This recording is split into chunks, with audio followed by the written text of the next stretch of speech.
A hiker walked through the checkpoint with nothing but a dusty backpack until the customs dog latched on and refused to let go. The officers opened it, and what they uncovered left the entire unit stunned. What was hidden inside that backpack was never meant to be found. Here's the full story. But before we jump in, drop "Where in the world are you watching" in comments, and hit that subscribe button if you believe dogs are smarter than we ever give them credit for.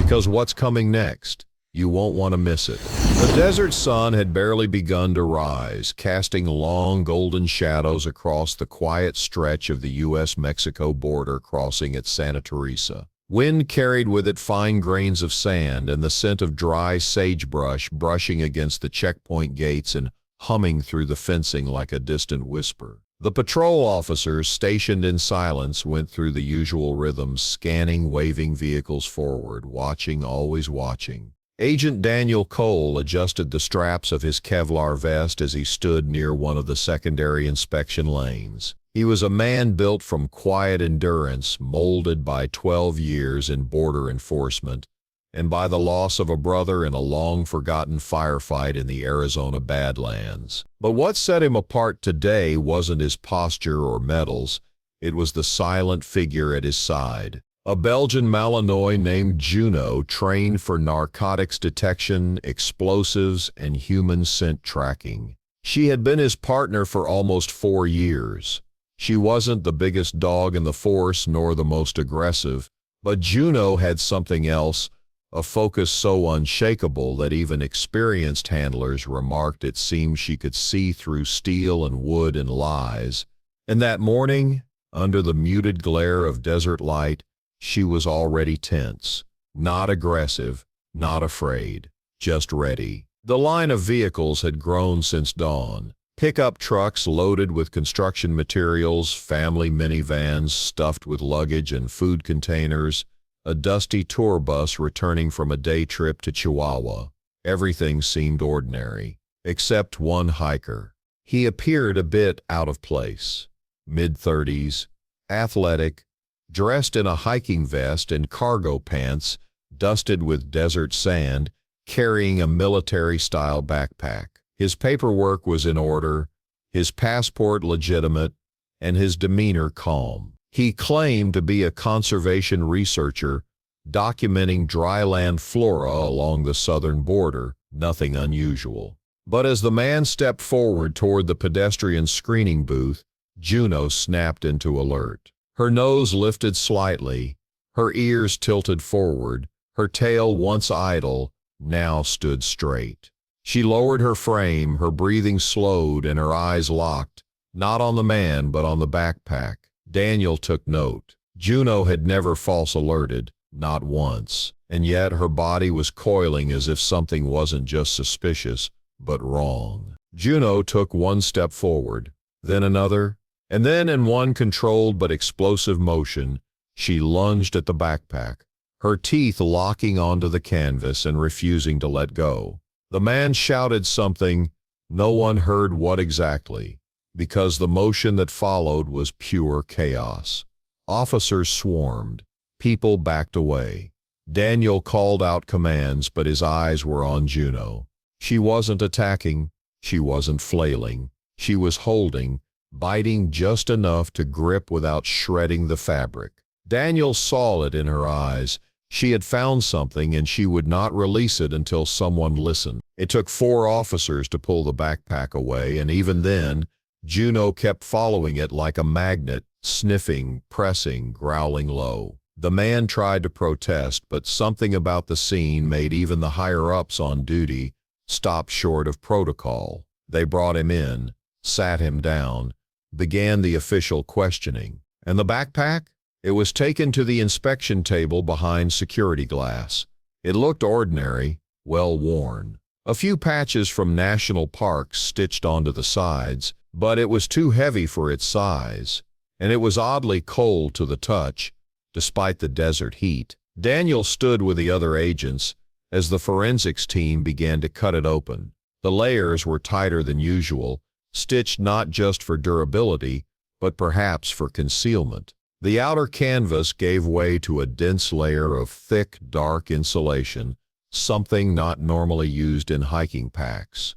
Beneath that metallic lining, military-grade, Juno sat by the glass, unmoving, her body tense like a spring wound too tight. The backpack opened fully. Inside, nestled within vacuum-sealed compartments, were what looked like small, soft containers, medical pouches, each with a biometric seal, each one labeled in small printed text. No identifying logos, no markings of narcotics, but when they opened the first pouch, what they found silenced the room. A small, trembling creature lay inside. A mammal, wet fur, glassy eyes, unmoving but alive. A pangolin, critically endangered, illegal to transport, no permits, no origin papers, hidden under layers designed to block scent and radiation scans. And that wasn't all. Juno moved again, circling the area behind the inspection table, her snout pressed into the corners of the walls. She began pawing gently at a metal cabinet bolted to the floor. Daniel opened it. Inside were more containers, tightly packed and designed to mimic equipment storage cases. Within them, more creatures, rare reptiles, amphibians with vibrant hues. A baby slow loris, sedated, every one of them trafficked under extreme secrecy, bypassing scanning equipment and likely transported in time stages through multiple crossings. But there was something else about the whole setup, something far more calculated. These animals weren't just smuggled for profit. They were embedded in a system designed with layers of technological and diplomatic cover. The methods used were not typical of small-time wildlife traffickers. This was institutional, coordinated, funded. It wasn't a hiker. It was a courier, a node in a larger operation, and the dog had known before anyone else. As the investigation deepened, more anomalies surfaced. The passport used by the suspect, while appearing valid, had inconsistencies in microprint. The listed university where he claimed employment had no record of him. The research permits he carried had been copied from documents 2 years old. As the agents worked through the night, new names began to appear.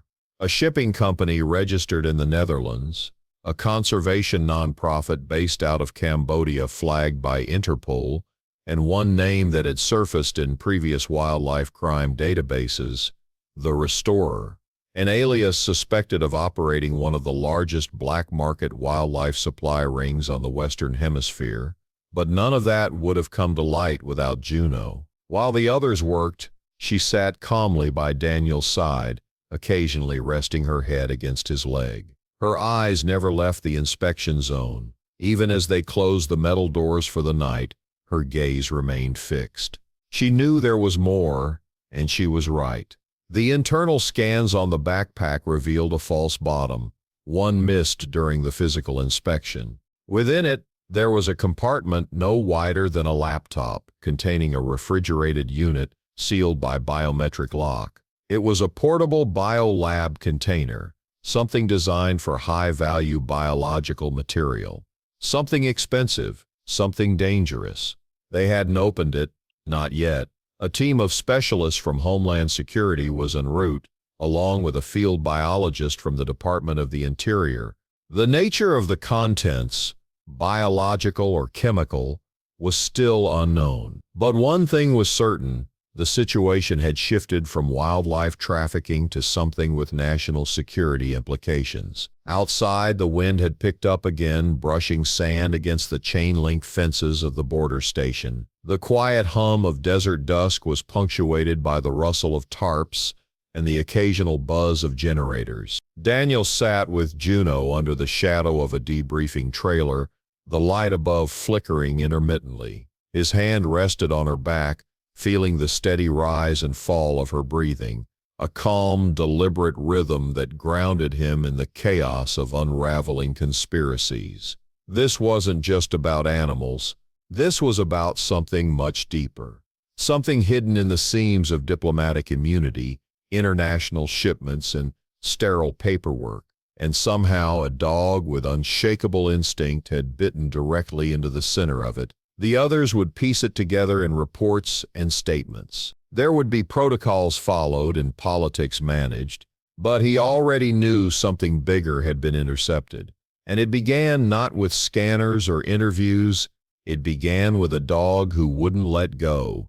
Night settled over the Santa Teresa border station with a suffocating stillness. The desert held its breath. Inside the makeshift operations room, a team of specialists huddled around an inspection table, their gloved hands careful, measured, deliberate. The backpack, already infamous among the agents, sat like a sleeping monster on the metal surface. The final compartment remained untouched, sealed by biometric encryption and chilled from within. Daniel stood nearby with Juno beside him, her silhouette sharp against the flickering halogen. She was still, but her muscles buzzed with quiet anticipation. This wasn't over, not even close. When the specialists finally breached the last compartment, a wave of sterile, cold mist hissed into the air. The inner casing held 4 clear glass vials, cradled in foam insulation. Each was filled with a viscous liquid that shimmered with a faint green iridescence under the inspection lights. No labels, no batch codes, just handwritten markings, 2 sets of numbers, and a tiny biohazard symbol etched into the corner of each vial. A grim hush fell over the room. Daniel could feel Juno's breath quicken as the scent drifted out, barely detectable to humans, but likely overwhelming to her trained senses. She shifted her stance, nudging Daniel's knee with her snout. The first call was made to CDC, the second to Department of Homeland Security. The vials were placed into a secondary containment unit, then triple-sealed and isolated in a portable biosafe case. Preliminary chemical readings suggested synthetic compounds, perhaps weaponized, perhaps extracted. The wildlife, they realized, was only the camouflage. A Trojan horse. The backpack had been packed with precision, shielding both the animals and the biological cargo from detection. One was designed to distract border protocols, the other intended to disappear unnoticed into the mainland. Within the hour, the entire pedestrian crossing zone was locked down. Vehicles rerouted, pedestrians diverted, agents reassigned. Quietly, subtly, but firmly. No media, no public incident. Somewhere beyond the fences and infrared towers, the desert hummed. But the real story began to unspool not at Santa Teresa but across 2 continents and 6 countries, because as investigators traced the biometric logs embedded in the backpack's locking mechanism, they found a pattern. The same lock model had been used 3 months ago in a customs inspection at a German airbase, flagged but never opened. A diplomatic pouch with animal tissue samples had passed through uninspected at Heathrow just weeks later, and a warehouse in Jakarta, seized during a wildlife raid, had documents connecting it to a marine research institute in Belize that no longer existed. The same names appeared across the records, same aliases, same blind charities funneling money, same transit paths through rural checkpoints where scanners malfunctioned just often enough. Daniel listened as the forensic analyst whispered it aloud, almost to herself. This isn't smuggling, this is infrastructure. Back in Santa Teresa, the suspect, the researcher, had gone silent. He sat in a steel-walled cell in the basement level, his eyes vacant, his posture meditative. He refused to speak. Ate nothing, drank only when forced, no fingerprints in the system, no family ties confirmed. The name on the passport had once belonged to a conservationist who died in 2012. He was a shell wearing another man's story. The team gave him a nickname, Courier, but he was more than that. His backpack told a far bigger story than his lips ever would. The animal experts arrived early the next morning, transported in blacked-out vans under federal escort. Veterinarians, biologists, and government liaisons, each prepared to assess, treat, and catalog the seized wildlife. As the temporary quarantine tents were set up behind the checkpoint, the scale of the operation finally came into focus. Dozens of animals, most endangered, some functionally extinct in the wild, each one packed with surgical precision, vitals intact, subdosation carefully dosed. Their cages fitted with carbon filters and vibration sensors to avoid setting off sniffers or scanners, but as the biologists examined them, another layer was revealed. Microchips embedded under the skin, not for tracking, but for monitoring temperature and behavior remotely. Most of the chips were transmitting to a cloud server routed through a VPN that traced back to a now-defunct academic institution in Prague. More shadows, more buried leads. And still Juno kept alert. She paced along the wire fencing outside the quarantine tents. She would pause at certain crates, her nose dipping, ears flattening, then move on, always circling, always watching. Daniel, meanwhile, pored over the logs provided by Interpol. One document stood out. A customs report from Tunisia, 6 months earlier. A suitcase carrying frozen rodents, allegedly for reptile feeding, had been flagged by a patrol dog. The handler was overruled by higher authorities. The bag moved on. Later, the handler was reassigned. That suitcase, too, was tagged with the name Restorer. The alias was mentioned again in another report, this time from Bogota, and again in a seizure manifest in Singapore. No real identity. Just cargo, perfectly constructed, slipping past every defense, except the instincts of one alert dog at a forgotten checkpoint. That was the thread connecting it all. Not databases, not alarms. Dogs. On the third day, as authorities prepared to transfer the biological samples to a high-security research facility in Nevada, the incident took a chilling turn. At 3:37 a.m. security sensors picked up a breach near the perimeter fencing. Thermal cameras caught a single figure moving through the desert brush, less than 400 yards from the quarantine tents. A lone intruder. No weapons, no lights. The agents mobilized immediately. Teams fanned out under moonlight. Helicopters swept low. But it wasn't technology that led them. It was Juno. As the alert sounded, she had already risen. Her posture was rigid, her eyes fixed southeast. Before Daniel could even speak, she broke into motion, tearing across the compound, leaping over barriers, racing toward the dark blur beyond the floodlights. Daniel followed, breath catching in his throat, boots sinking into the desert soil. He reached them moments later, Juno circling a man who had dropped to his knees, hands raised, whispering in a language no one understood. He was gaunt, dust-covered, sunburnt, but in his hands he carried a soft-sided case, one matching the design used in the smuggling backpack. Inside it held another animal, a tiny owl, feathers dulled by sedative, eyes wide with confusion.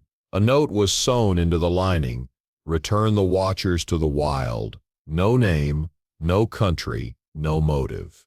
But the man had come across miles of desert, avoiding all sensors and patrols, only to surrender to a dog. They interrogated him for hours. He said nothing meaningful. He referenced only the same alias Restorer before going completely silent. They fed him. He accepted water, but spoke no more. And that's when the second breach occurred. A coordinated cyber attack hit the animal tracking system. One by one, the server logs began to vanish. IP addresses were masked. Backup files corrupted. Then a chilling video appeared on a secure channel used by federal conservation authorities. A voice, distorted, calm, in English, spoke over dim footage of forests and rivers and cages. The world wants to keep its secrets buried, but nature doesn't hide. We restore what greed destroys. You will never stop the cycle. Only the dogs can see the truth. Then it cut to black. By the end of the week, the animals were safely relocated, the vials placed in containment, The suspects, both the courier and the desert stranger, held under intense surveillance. But the system itself remained compromised. Whoever was behind it had resources, influence, silence. And in every report, one fact remained undeniable. None of this would have been discovered if not for Juno. The scans had failed. The papers looked perfect. The procedures had checked every box. But none of them could replace the instinct that lived behind her eyes. She had seen something no one else could, and in doing so she had cracked open an operation that spanned oceans and governments. As Daniel sat beside her again, watching the sun rise over the checkpoint, he reached down and ran a hand over her thick fur. She leaned into him, finally resting. But he knew this story was far from over. Somewhere behind layers of power and proxies, the real players were still moving. The ones who used endangered lives as currency, who turned biology into weapons and trust into smokescreens. But now they had been seen by a dog. 2 weeks after the initial seizure, the Santa Teresa checkpoint no longer resembled the quiet desert outpost it once was. Temporary federal buildings had sprung up like metal mushrooms, flanked by armed security and black vehicles bearing no insignias. Technicians came and went at all hours. Data analysts, biohazard teams, intelligence officers, all moved through the grounds as if assembling a map no one else could see. But it was Juno who held the center. She had become a symbol, quiet, unassuming, but undeniable. Every agent who walked past her offered the same glance, a moment of recognition, a silent nod. Her actions had not only prevented a potential ecological catastrophe, they had exposed a sophisticated trafficking network that had eluded governments for years. Still, she didn't know glory. She didn't know headlines.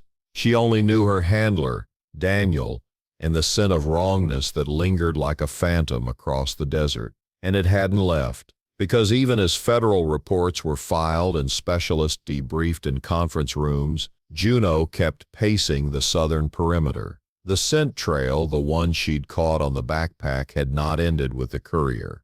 It had moved. Daniel watched her as she paused, nose to the ground, and then lifted her head. She was tracking something again.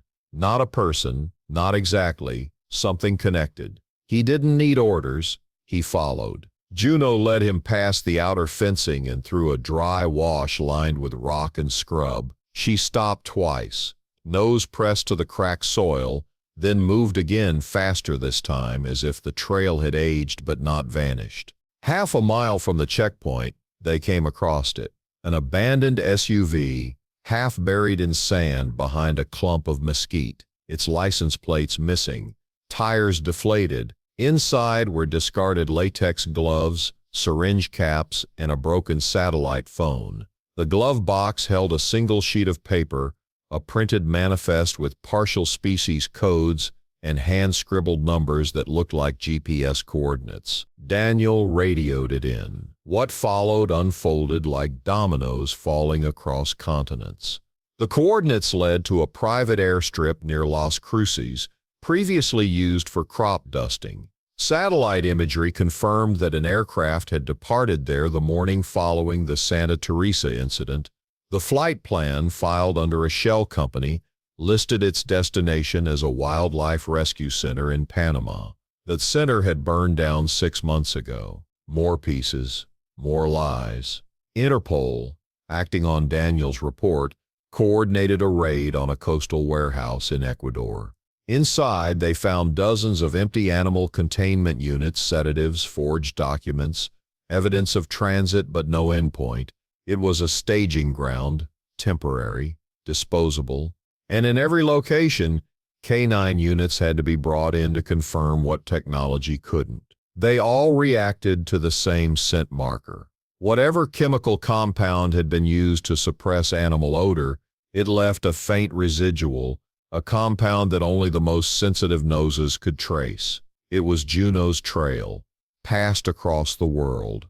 Meanwhile, the 2 detained suspects remained silent. The courier hadn't spoken a word. The desert stranger refused all food for days before finally collapsing during a transport transfer. He muttered a single phrase as he was carried into medical, not smuggling, returning what was taken. But his body gave out before any more could be extracted. Cardiac arrest. Gone. No fingerprints, no DNA match in any system. His identity remained blank. Autopsy revealed a microchip embedded in his upper thigh, encrypted with a kill switch that activated on removal. Daniel and Juno watched from the side of the field hospital as agents discussed it. Juno sat still, but her ears twitched slightly at the sound of a name. One of the aliases that kept appearing across the data, the Restorer. It appeared in archived academic journals, written as a contributor to conservation articles, always unsigned, always citing elusive sources. It showed up in receipts for funding in Southeast Asia, and now it was etched faintly inside the chemical vials recovered from the backpack, barely visible under UV light. They weren't just smuggling endangered species, they were preserving them for someone else, somewhere else. But the intention wasn't benevolent, it was commercial, it was political. It was in some cases weaponized, and it was deeply personal to someone. Because when investigators decrypted a final hidden file from the courier's sat phone, they discovered photographs, intimate ones. Close-ups of Juno. Images taken from a distance, Juno at training, at a graduation ceremony on patrol. Time stamped over the past year. Not surveillance, observation. Someone had been watching her. And one final image, Daniel himself, walking her along a ridge during a routine patrol 2 months before the backpack incident. They weren't just intercepting animals, they were testing boundaries, testing her. The fallout that followed the case's exposure rippled far beyond Santa Teresa. Multiple wildlife protection groups were infiltrated by intelligence units. Several government liaisons resigned quietly. A known diplomat from a Central African republic fled his post and was later captured in a private estate in Switzerland, his wine cellar housing live animals in oxygen-regulated enclosures. But through it all, it was Juno's initial bite, her refusal to obey the boundaries of protocol that had cracked the surface. It was enough to make people uneasy. If a dog could detect what entire systems missed, how many other couriers had passed undetected? How much had already been lost? But not everything was dark. The animals saved from the backpack, now dubbed the Ark shipment by media and internal reports, were recovering. The pangolin had begun eating again. The slow loris regained movement in its limbs. The baby owl was adopted by a rehabilitation center in New Mexico, where it began hooting at dusk. And the others?